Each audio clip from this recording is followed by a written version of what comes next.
অচিনপুর গ্রামে এক কুমিরের পরিবার বাস করত। পাশেই নদী ছিল। সেই নদী থেকে কুমিরটা প্রতিদিন মাছ ধরে নিয়ে যেত বাড়িতে, আর নিয়ে গিয়ে তার বউকে বলতো, ওই গো গিন্নি, কোথায় গেলে? বেরিয়ে এসো, দেখো আমি একটা মাছ নিয়ে এসেছি।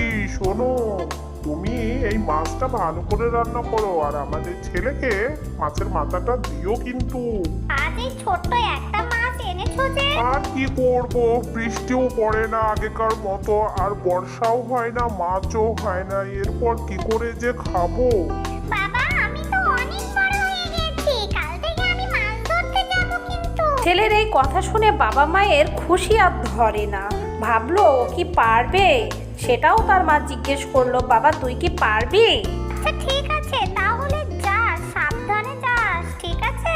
বাচ্চাটা সত্যি সত্যি একদিন মাছ ধরার জন্য বাইরে বেরিয়ে পড়লো। সে নদীর ধারে চলে গেল। নদীর ধারে গিয়ে সে জলে নেমে পড়লো এবং সে জল দেখে তো অবাক হয়ে গেল। সে মাছের পিছনে ছুটতে লাগলো মাছ ধরার জন্য।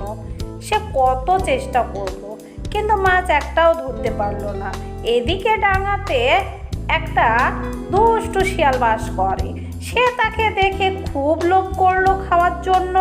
এটা তো ওই পাড়ায় ওই কুমিরটার বাচ্চা, একে তো আমার চাই। কতদিন কুমিরের মাংস খায় না, কচি কচি মাংস হবে, একে তো আমাকে খেতেই হবে। এই সময় বাচ্চা কুমিরটার বাবা চলে আসে শিয়ালের কাছে। কি গো শিয়াল পণ্ডিত, তুমি এখানে কি করো আর কি বা দেখছো? না মানে কুমির ভাই, তোমার ওই বাচ্চাটা তো অনেক বড় হয়ে গেছে, তো এইরকমই থাকবে না লেখাপড়া শেখাবে? তাই তো, এটা তো কখনো আমি ভেবে দেখিনি। তাহলে শিয়াল পণ্ডিত, আমার বাচ্চাকে তুমি পড়াবে? এই কথা শুনে শিয়ালের মনে খুশি আর ধরে না, খুব খুশি হলো। কেন পড়াবো না? তুমি যদি পাঠাও অবশ্যই পড়াশোনা আমি করাবো, ভালো করে মানুষের মতো মানুষ করে দেব। তাহলে তো ভালোই হলো, আমি কাল থেকে তোমার কাছে আমার ছেলেকে পাঠিয়ে দেব, তুমি ভালো করে পড়াবে। শিয়াল অনেক খুশি হলো কথা শুনে, আর কুমির তার ছেলেকে বোঝাতে যাচ্ছে। বাচ্চা কুমিরটা তার বাবাকে দেখে ছুটে চলে আসে তার বাবার কাছে। এসেই, কি হয়েছে বাবা, বলো।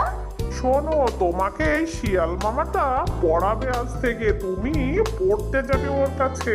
এই শিয়াল মামাটার কাছে আমি পড়তে যাব না বাবা, আমি পড়ে কি হবে? আমি কোনোদিনও পড়তে যাব না, আমি চললাম এখন।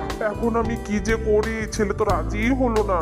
ও তুমি ভেবো না কুমির ভাই, আমি ঠিক বুঝিয়ে তাকে নিয়ে আসবো, দেখবে কাল থেকে ও ঠিক পড়তে আসবে। দেখো তাহলে শিয়াল তুমি পারো কিনা, এখন আমি আসি গো।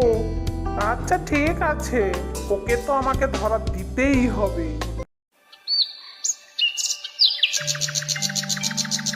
কি হলো বাবা, পড়তে যা, কেন যাচ্ছিস না?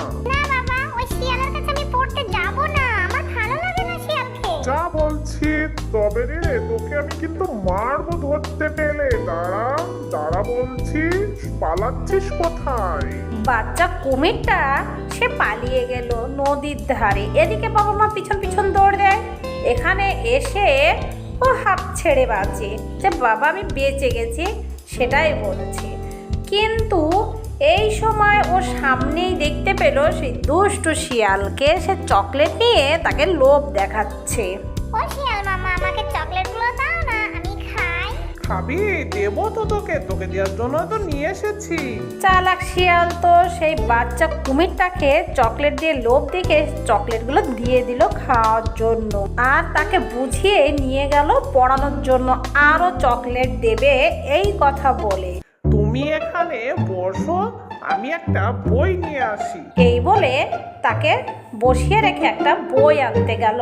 শিয়াল একটা বই নিয়ে এসে তাকে পড়াশোনা শুরু করলো। প্রথম দিন শিয়াল তাকে অ আ বই এনে পড়ালো। বলো অ, ও এবার বলো আ। এইভাবে দুজনায় পড়াশোনা শুরু করলো। চালাক শিয়াল সামান্য একটু শিখিয়ে সে বলল, কালকে আবার আসবে, তোমাকে চকলেট দেব এবং ভালো করে কিন্তু পড়াবো। আজ এই পর্যন্ত, তুমি বাড়ি যাও আজকে, কিন্তু কাল সকাল সকাল আসবে। বাচ্চা কুমিরটা বাড়ি গিয়ে তার বাবা মাকে সব কথা বলল যে আমি পড়াশোনা করে এসেছি। ছেলের কথা শুনে বাবা মা তো অনেক খুশি, ছেলেও এদিকে লাফালাফি করছে, মা বাবা দুজনাই খুশি। শিয়াল সকালে উঠেই সে ছোট কুমিরটার জন্য অপেক্ষা করছে আর বলতে লাগলো, কি ব্যাপার, আসছে না কেন ও? ওই তো চলে এসেছে কুমির।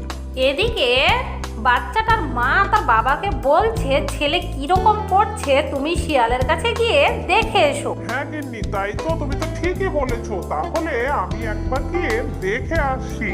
এই বলে বাবা কুমিরটা তার বাচ্চাকে দেখতে গেল। ও লুকিয়ে লুকিয়ে আড়াল থেকে দেখছিল। এদিকে শিয়াল পণ্ডিত পড়াতে পড়াতে লোভ করছে তাকে খাওয়ার জন্য।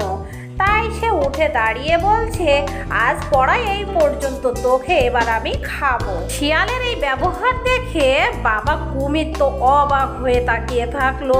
আমাকে খেও না শিয়াল মামা, আমাকে খেও না।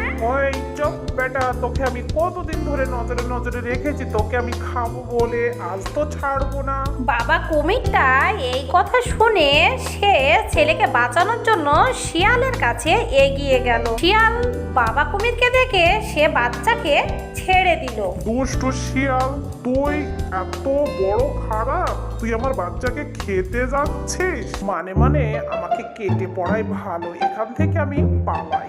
এই বলে শিয়াল বুদ্ধি করে ওখান থেকে পালিয়ে গেল আর কুমির তার বাচ্চাকে নিয়ে বাড়ি ফিরলো। গল্পটা এই পর্যন্ত। সবাই ভালো থেকো, টাটা। ভিডিওটি ভালো লাগলে সবাই আমার চ্যানেলকে সাবস্ক্রাইব করবে।